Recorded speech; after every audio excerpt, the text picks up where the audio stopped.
भारत माँ का जयकारा लगाएंगे। भारत माता की, भारत माता की। आज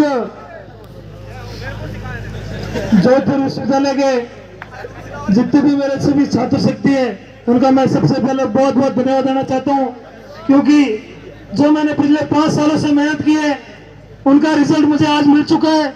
साथियों, ये भी रिजल्ट और ये जोश और जुनून आने वाले 27 तारीख को आपको रखना है।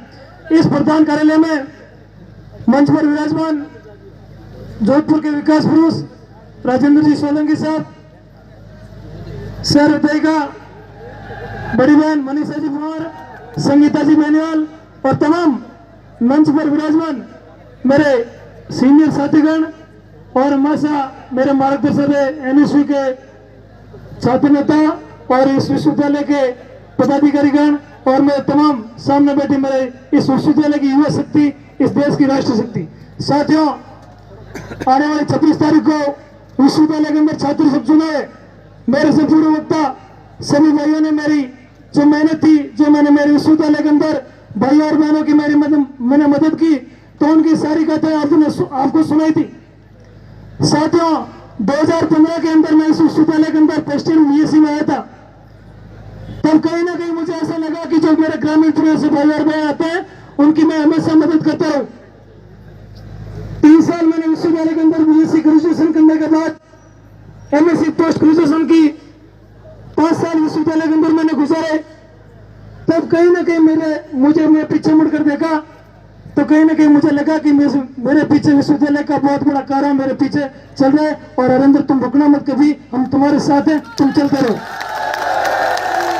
साथियों, आज से 10-15 दिन पहले जब राजस्थान के यशस्वी मुख्यमंत्री श्रीमान अशोक जी गहलोत साहब ने इस राजस्थान के अंदर सभी विश्वविद्यालय और महाविद्यालयों के अंदर जब छात्र संघ चुनाव की घोषणा की, छात्र संघ चुनाव की घोषणा करते ही जब मुझे लगा कि विश्वविद्यालय के अंदर छात्र संघ की घोषणा हो गई और मेरे जितने भी मीडिया प्रभारी थे जोधपुर के, उन्होंने मुझे वहां मीडिया फोन से बताया कि आप विश्वविद्यालय के मुख्य द्वार पर बता रहा हूँ, आपकी बाइट ली जाएगी और इस एनएसयू का जो जिक्र दिया आपने उनकी भी बाइट ली जाएगी। तब मुझे पता चला कि विश्वविद्यालय के मुख्य द्वार पर कम से कम 10 से 11 छात्र संघ अध्यक्ष के लिए जो कैंडिडेट है उनके मैं खुद अचंभित रह गया। मुझे खुद को पता नहीं थी कि मैं विश्वविद्यालय में पिछले 5 सालों से रह रहा हूँ, इतने छात्र संघ अध्यक्ष कैंडिडेट मुझे पता नहीं कहां से आ गए थे। साथियों, जब छात्र संघ चुनाव की घोषणा हुई तब पता नहीं कहां से अपने सारे हथकंडे डंडा लेके आ गए विश्वविद्यालय में और छात्र संघ चुनाव लड़ने आ गए। साथियों, ये नाती का बड़ा नहीं है, ये विश्वविद्यालय परिसर है। यहाँ जो भाई और बहनों की हमेशा मदद करती है छात्र शक्ति, उसको ही चुनती है। साथियों, मैं आपको विश्वास दिलाना चाहता हूँ कि आने वाले 26 तारीख को विश्वविद्यालय के अंदर छात्र संघ चुनाव है। इस विश्वविद्यालय छात्र संघ चुनाव में जो पिछले 5 सालों से जो मुझे आशीर्वाद मेरे माता पिता, मेरे गुरुजन, मेरे भाई, मेरे बहने, मेरे मित्रगण, मेरे सहयोगियों, मेरे नेताओं, सभी का मुझे आशीर्वाद मिला और उसी आशीर्वाद के साथ आपके सामने मैं इस स्टेज पर खड़ा हूं। साथियों, मेरे से पहले पूर्व वक्ताओं ने भी कहा था कि इस विश्वविद्यालय में मैं कम से कम 2018 में फुटबॉल, कबड्डी, वॉलीबॉल, विश्वविद्यालय का ऐसा कोई भी मुझे गेम नहीं छोड़ा जब मुझे हर व्यक्ति, जब ग्रामीण परिवेश ने मेरे भाई और बहनों की मुझे हर स्पोर्ट्स एक्टिविटी के अंदर मैंने उनकी मदद की। उनके बाद 2018 के अंदर जब विश्वविद्यालय के अंदर कबड्डी प्रतियोगिता हुई तब कहीं ना कहीं मेरे गुरुजनों और मेरे भाइयों के आशीर्वाद से, आप सभी के आशीर्वाद से मुझे विश्वविद्यालय के अंदर वेस्ट जोन के अंदर गेम खेलने को मिला और उसी स्तर पर मैंने विश्वविद्यालय का नाम रोशन भी किया था। साथियों, मैं आपको बताना चाहता हूं कि मेरे भी भाई विश्वविद्यालय के अंदर छात्र संघ चुनाव लड़ रहे हैं और भी कई चुनाव लड़ रहे हैं। उससे पहले भी 36 गांव के छात्र छात्राओं ने मिलकर इस विश्वविद्यालय को उनको छात्र संघ अध्यक्ष बनाया। अध्यक्ष बनने के बाद जब 2019 के अंदर कई भाई आए थे मेरे पास ग्रामीणपुर से कि हरेंद्र भाई, उन्होंने तो अपनी औकात बता दी, हमारा अभी तक एडमिशन नहीं हुआ है और विश्वविद्यालय के अंदर प्रत्येक फैकल्टी के अंदर कम से कम 50 से 60 सीटें प्रत्येक फैकल्टी के अंदर खाली थी। तब मैंने उनको एक ही जवाब दिया, भैया नाराज मत होना, आपको भाई हरेंद्र चौधरी आपके साथ खड़ा है। उसी अगले दिन ही मैंने विश्वविद्यालय के प्रशासन के सामने लड़कर जो ग्रामीण परिवेश से जो मेरे भाई और बहन आए थे उनका एडमिशन भी वंचित रह गया था।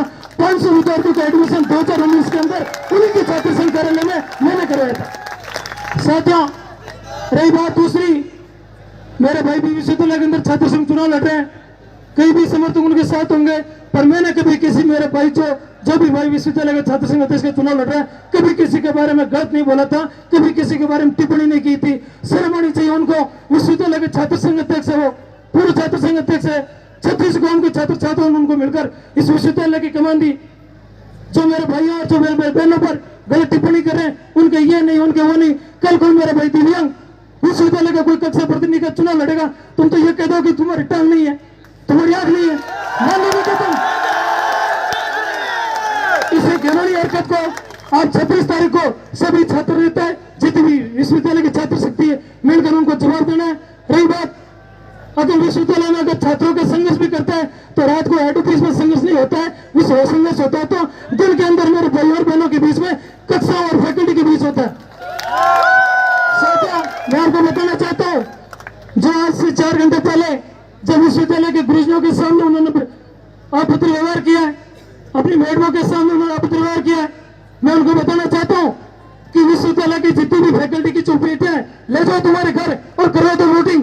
तुम्हारे घर के अंदर घुसकर मेरे भाई और बहन वोट डालेंगे और तुम्हारे घर की जो बेटियां वो भर देंगे।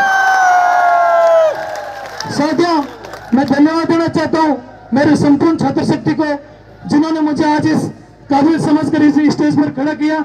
मैं धन्यवाद देना चाहता हूँ मेरे सभी साथियों का। साथियों, जब से मैं विश्वविद्यालय के अंदर छात्र राजनीति में आया, तब हमेशा कहीं ना कहीं मेरा विश्वविद्यालय के अंदर छात्र मुद्दों को लेकर, इस विश्वविद्यालय के जो मुद्दे उनको लेकर मैंने छात्र राजनीति की है। साथियों, जब ग्रामीण प्रदेश के अंदर प्राथमिक शिक्षा अपनी बहनें पढ़कर विश्वविद्यालय के अंदर प्रवेश दाखिला लेती है, तो कहीं ना कहीं राजस्थान सरकार अपनी बहनों के लिए, अपनी बेटियों के लिए जो प्राथमिक शिक्षा है वो बिल्कुल मुफ्त कर रही है।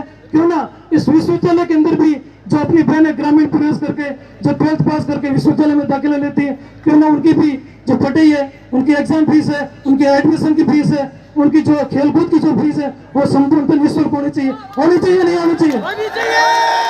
साथियों, रही दूसरी बात, प्रत्येक फैकल्टी के अंदर मैंने कहीं भी देखा, उससे मेरे पहले से भी कई मेरे भाइयों ने चुनाव लड़ा, कईयों ने चुनाव जीता, कईयों ने चुनाव हारा, कई छात्र संघ अध्यक्ष रह चुके।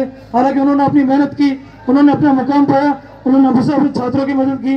पर मैं आपको जो चीज आज इस स्टेज पर बता रहा हूँ, हजारों मेरे छात्रों के सामने बता रहा हूँ, मेरे भाइयों के सामने बता रहा हूँ, विश्वविद्यालय के अंदर प्रत्येक